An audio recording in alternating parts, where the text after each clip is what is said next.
Good morning Pilipinas! Ayan, panoorin nyo po hanggang sa matapos ang kabuuan ng video ni Sir Syoktong at ang kanyang mga classmate dito sa aking Muay Thai Boxing. Dito lang po yan sa Power Zone Gym. Ayan, stretching muna kami para yung mga litid natin hindi mabigla. Kailangan po yan sa pag-workout, kahit nag-workout tayo ng bakal gym, ayan, kailangan pa rin natin mag-stretching.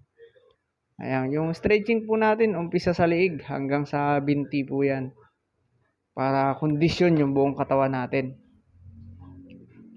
Ayan. Yung mga litid natin dyan na matagal na na-stack up. Ayan, dito. Hahatakin natin yung mga litid na yan para maging flexible tayo ulit. Ayan, si Sir Syoktong, yung nasa bandang likod. Yung naka yellow na hand wrap and black t-shirt na may puti. Ayan po yung nasa likod. At ang kanyang manager. Nasa likod, katabi niya po ang kanyang manager. Yan, stretching tayo ng tuhod, lahat. Full contact na po yan, yung stretching natin, buong katawan na po yan. Yan, napakasarap po sa pakiramdam niyan. Habang nag-stretching tayo, pinapawisan na kagad. Kahit sa bahay, pwede nyo po yung i-apply. Panoorin nyo lang po ang mga video ko sa aking Power Zone Gym, sa aking Facebook page. Mapapanood nyo po lahat doon. Tutorial po ng mga workout sa abs, sa boxing, sa Muay Thai. Nandun po lahat sa aking page sa Power Zone Gym. Follow nyo na lang po. Thank you so much. Ayan, ang hirap mag-balance. Ayan, sa mga litid natin sa ating binti, sa hita. Ayan, sigurado pag hindi tayo sanay, pwede tayong pulikatin dyan. Pero napakasarap sa pakiramdam po yan. Tapos ulit-ulitin nyo kada umaga kung kaya nyo mag-stretching. Para yung flexibility ng binti natin bumalik sa pagkabata. Yung mga litid natin na naka-stack up, parang goma lang yan na matagal na hindi hinahatak, umuurong. Kapag hinatak mo ng hinatak, humahaba siya, nag-extend siya ng nag-extend. Hanggang sa kakayanin natin, maka-split tayo, medyo mabuka natin yung mga litid natin. Para mas mataas, mas maganda yung sipa natin. Ayan, natatawa siya sa sarili niya kasi nahihirapan sila. Ang hirap talaga sa totoo lang pag beginner ka. Medyo mahirapan ka sa stretching. Masakit sa mga litid natin. Ayan, si Sir Syoktong po yung nasa bandang likod po yan. Yung naka-yellow na hand wrap. Ayan pong nasa unahan, bata po po yan. Bali 13 years old pero napakalakas niya po niyan sumipa. Saka ganda ng niya, ng mga bitaw niya. Ayan, stretching yan ang pinaka-paborito ng lahat ni Sir Syoktong. Napakasarap niyan sa leg, sa hita, yan sa litid natin sa binti. Nakaw, parang mapupunit ang litid. Ayan, sarap. Pero wala pa naman po ako nababalitaan na habang nag-stretching napunit yung litid. Wala pa naman. Wala pa namang nangyayaring ganun.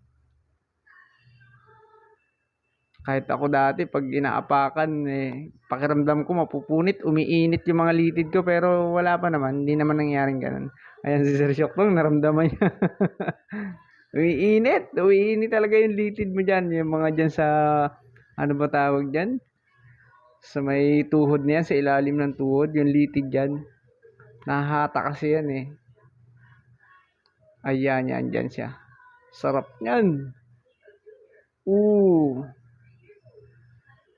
Sige lang. Ayan, kami dati kapag nagti-training ako noon, apakan yan, sabay itupos pa yung likod mo.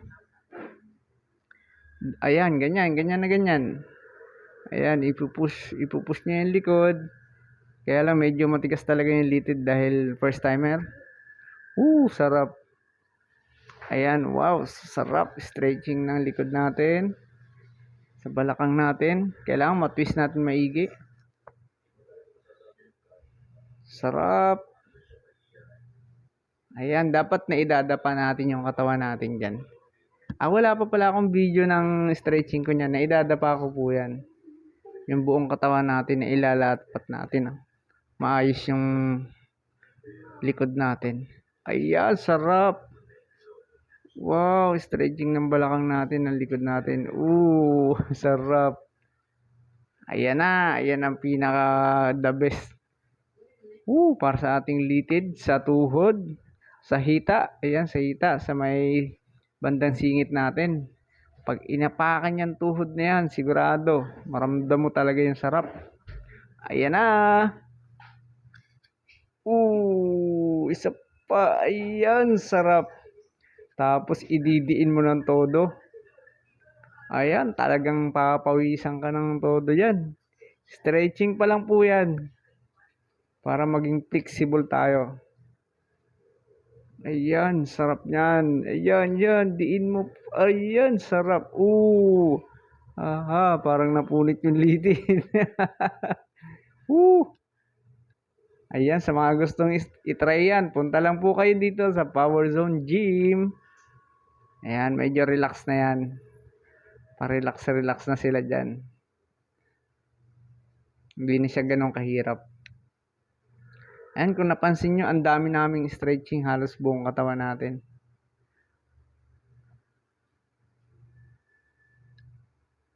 Para pag sumipa tayo, maganda yung bitaw natin.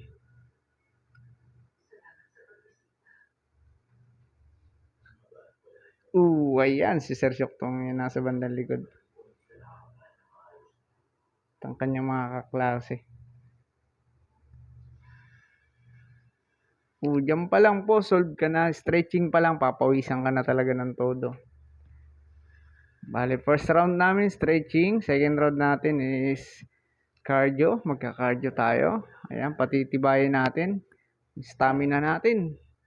Yung ating hangin sa katawan, pahabain natin yan. Kung naninigarilyo kayo, itigil nyo na yung sigarilyo nyo na yan. Dahil dito, susuka kayo sa sobrang gagawin natin dito na intense talaga yung pag-iwan natin, pagka-cardio natin. Ayan, yung sumunod dyan, yun ang mas masarap. Ayan, di pa masyado. Yung isa, yung itataas ng ating binti, ayan. Napakasarap po yan. Ang sweet ng dalawa. Ayan, sige, todo mo na. Ayan, pag tinaas mo yan, sarap. May init ng todo yung litid mo dyan sa binti.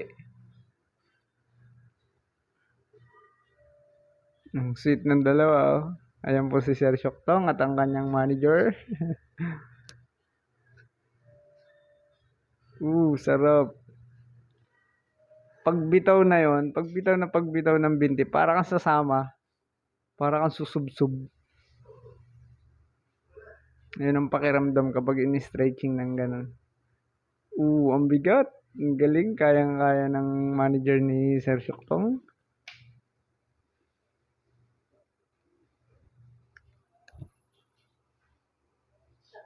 First time po yan ni Sir Syoktong. Ayan, sa mga hindi po nakakaalam. Yan yung first day niya.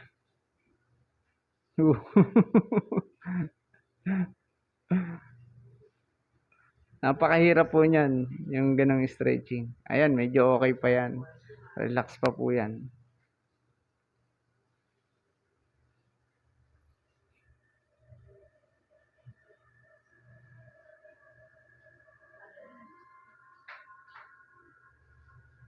Ayun, ayan pong mahawak ng binti ng isa, yung naka-blue na yan. 13 years old lang po yan. Napakalakas niyan sumipa.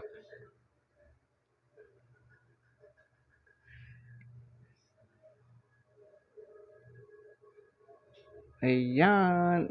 Eto na. Ang tigas na litid. Anong nangyari? Anong nangyari sa'yo?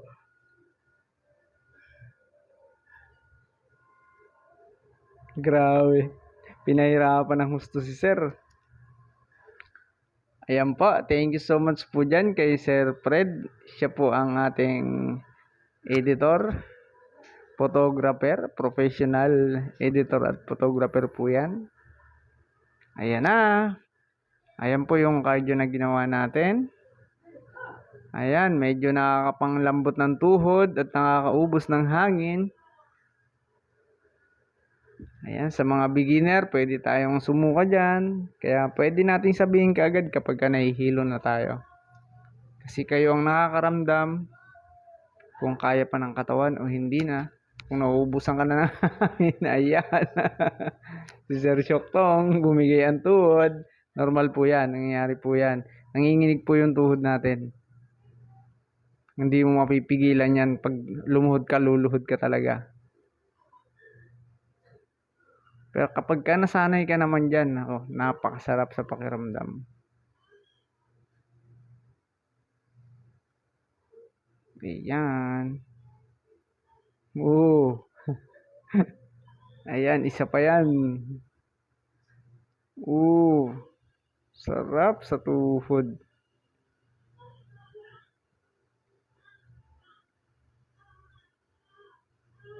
Ayan, sa mga gusto pong magpapayat, sa mga gusto pong mag-lose weight o magpadagdag ng timbang, pwede nyo po akong puntahan sa Power Zone Gym. Ayan, follow nyo lang po ang aking Facebook page at pwede nyo akong i-PM sa aking Facebook account. Ayan, sa aking YouTube channel, Kuya Bongs Vlog. Pa-like and share naman po, pa-subscribe na rin po sa aking YouTube channel. Ayan na, kinakapos na sila ng hangin dyan kasi medyo mahaba-haba na yung ginawa natin.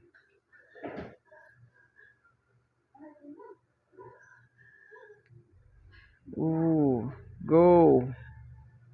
Kasarap! Ayan, pampatibay po ng hangin natin sa katawan.